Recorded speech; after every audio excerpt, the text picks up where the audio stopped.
Salom do'stlar, sizlar bilan Z Faxriddinov YouTube kanali. Hozir do'stlar, bugungi videomizda video zapisi qanaqangi narsasi, qaysi ilovasi zo'rligini hozir ko'rib o'tamiz. Hozir bu video zapisimiz ham hozir o'sha video zapisli ilovada qilyapti. Qidiruvga kiramiz. Hozir yozib beraman. X rekorder deb yozamiz. Qidiruv. Mana bu narsa do'stlar, mana mashinaga bosasizlar, o'zi kirib ketadi hozir. Reklama berib qoldi.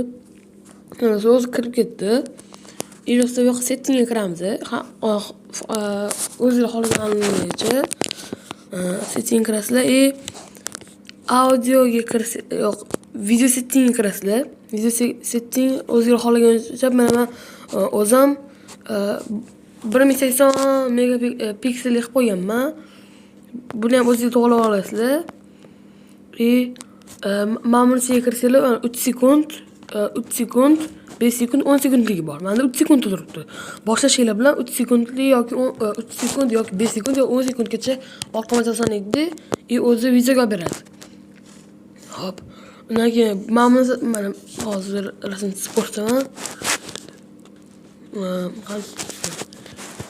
Mana agar bossanglar, o'zingizlar sizlarni ham kamera videoga olib ko'rsatib, sizlarni video kamerada videoga ko'rsatib, shu videoyingizdagi sizlar ham o'zingizlar tushasizlar. Xo'p. Undan keyin nima bor?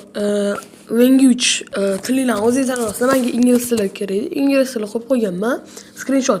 Screenshotda ham screenshot mana shunaqa qilib turib bitta bossanglar, o'zi screen bo'lib qoladi shunaqa qilib. Xo'p, undan keyin nima bor? Mana shu narsani aytib o'tdim do'stlar. Xo'p. Men buni xohlasangiz yoqib qo'ysanglar, mana bunaqangi dumalonisasi bo'ladi. Dumalonisasi, mana shunaqangi dumalonissalari chiqmaydi. Xo'p, do'stlar, undan keyin hammaga xayr do'stlar. Bugungi video shu edi. Hammaga xayr.